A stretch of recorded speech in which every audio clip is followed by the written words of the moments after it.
नमस्कार, math study में आपका स्वागत है। रीजनिंग का सिलोजिज्म पार्ट 1 है, जिसको हिंदी में हम न्याय और निगमन बोलते हैं। और ये जो रीजनिंग का सिलोजिज्म है फुल्ली लॉजिकल बेस्ड है। अगर आप इसके लॉजिक समझ में आ गए तो सिलोजिज्म को आपको बहुत ही आसान हो जाएगा बनाने के लिए।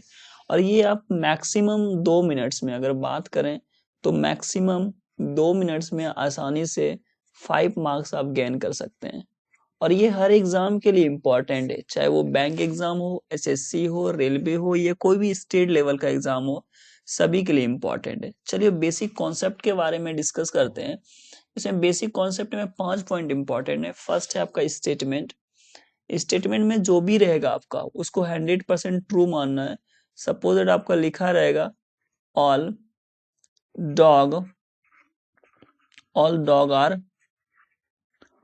डॉग आर कैट, तो इसको आपको 100% ट्रू मानना है। जो भी लिखा है इसको सत्य मानना है।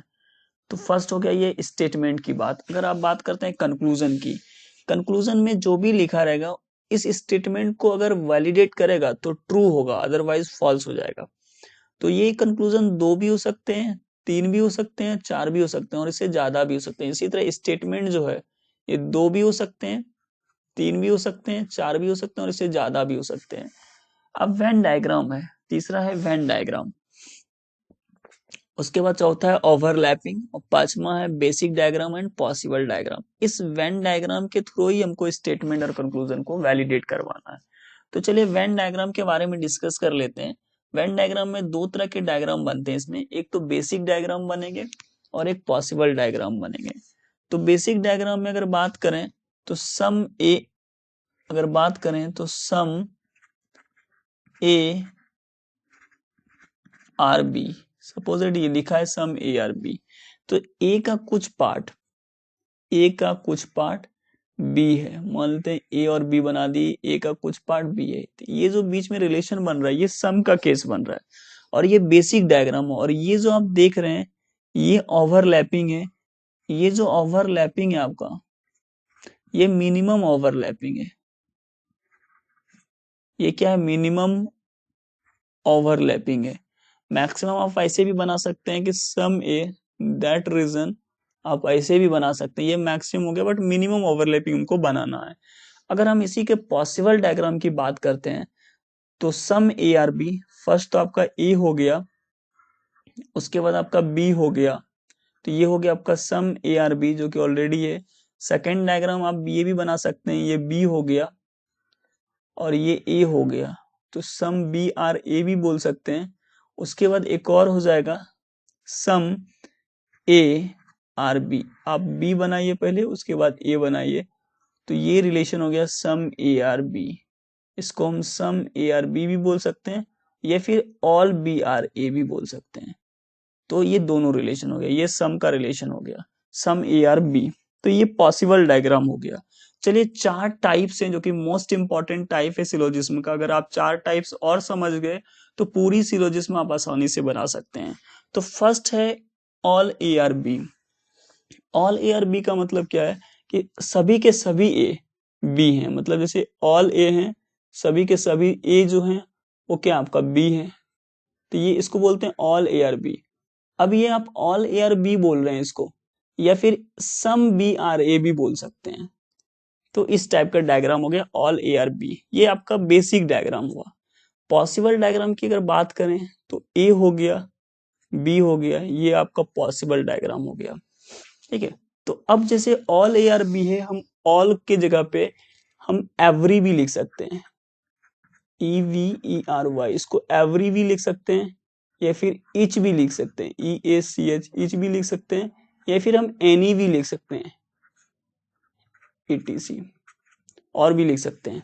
ये ऑल के जगह पे, हम ऑल के जगह पे ये सब लिख सकते हैं, इच ए या एवरी ए आर बी या फिर एनी ए आर बी, ये सब भी लिख सकते हैं। अब जैसे सेकेंड है some A are B. Some A are B अगर बेसिक डायग्राम में हमको दिखाना है तो ए का कुछ पार्ट, जैसे ए हो गया और ये बी हो गया, मिनिमम ओवरलैपिंग, तो सम ए आर बी, ये आपका बेसिक डायग्राम हुआ। ये जो आपका हुआ बेसिक डायग्राम हुआ सम ए आर बी हो गया। तो मतलब मिनिमम ओवरलैपिंग, ये जो हो रहा है आपका मिनिमम ओवरलैपिंग हो रहा है। Some A are B. Possible diagram में आप इसका बना सकते हैं, पॉसिबल डायग्राम बी हो गया, ये आपका ए हो गया, तो सम बी आर ए भी बोल सकते हैं, सॉरी सम बी आर ए हो गया ये, या फिर आपको सम ए दैट बी रीजन, और फिर यहाँ पे आपका ए रीजन हो जाएगा, तो ये हो गया आपका सम ए आर बी। ये पार्ट्स बोले थे कि ये सम की रिलेशन शो करता है, तो सम ए आर बी हो गया, और ये जो हो गया आपका ऑल बी आर ए। जैसे हम यहाँ पे बोले थे कि सम बी आर ए, और ये होता है आपका ऑल ए आर बी। ठीक है, तो ये सम, अब सम के जगह पे हम ये भी लिख सकते हैं, फ्यू लिख सकते हैं, एटलीस्ट लिख सकते हैं, एटमोस्ट लिख सकते हैं, एटमोस्ट लिख सकते हैं, या मोस्टली लिख सकते हैं। ये सब हम जाकर के सम के जगह पे लिख सकते हैं, और भी होते हैं और भी लिख सकते हैं हम। तो ये जितने भी हैं ये सम के जगह पे हम लिख सकते हैं। अगर कहीं पे लिखा हो फ्यू ए आर बी, तो आप समझ जाइएगा कि सम ए आर बी है।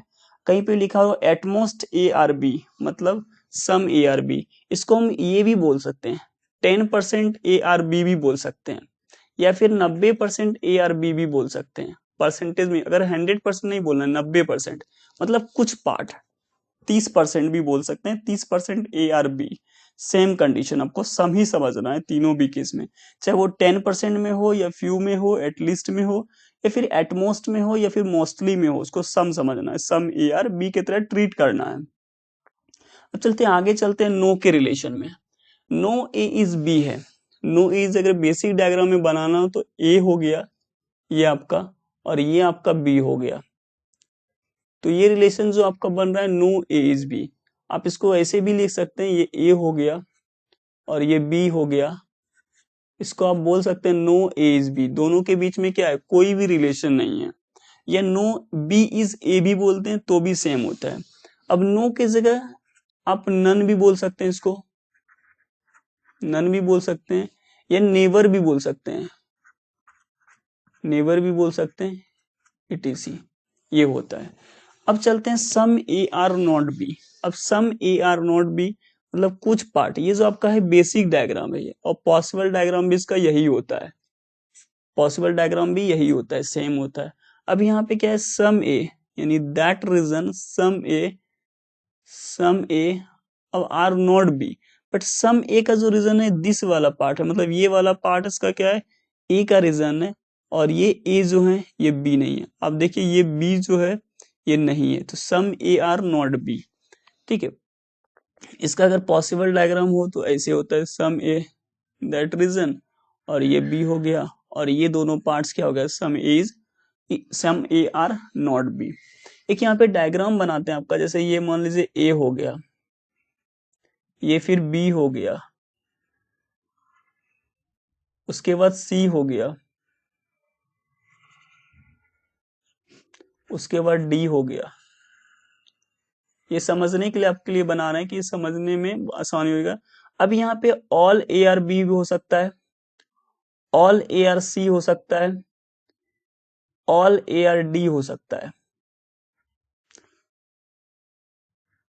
ऑल बी आर सी हो सकता है, ऑल बी आर डी हो सकता है, उसी तरह ऑल सी आर डी हो सकता है, और फिर यहाँ पे सम डी आर ए हो सकता है, सम डी आर ए हो सकता है, सम डी आर बी भी हो सकता है, सम डी आर बी हो सकता है, सम डी आर सी भी हो सकता है, उसी तरह सम सी आर बी हो सकता है, सम सी आर ए भी हो सकता है, सी का भी हो सकता है, डी का भी हो सकता है, और बी का भी उसी तरह।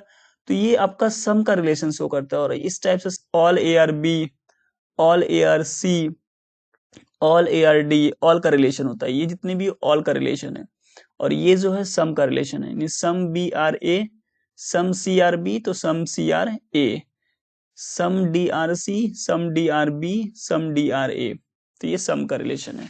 तो आपके इसमें, आप इस वीडियो में देख लिया होगा कि कैसे हम सम और ऑल का रिलेशन को जस्टिफाई करते हैं, चेक करते हैं।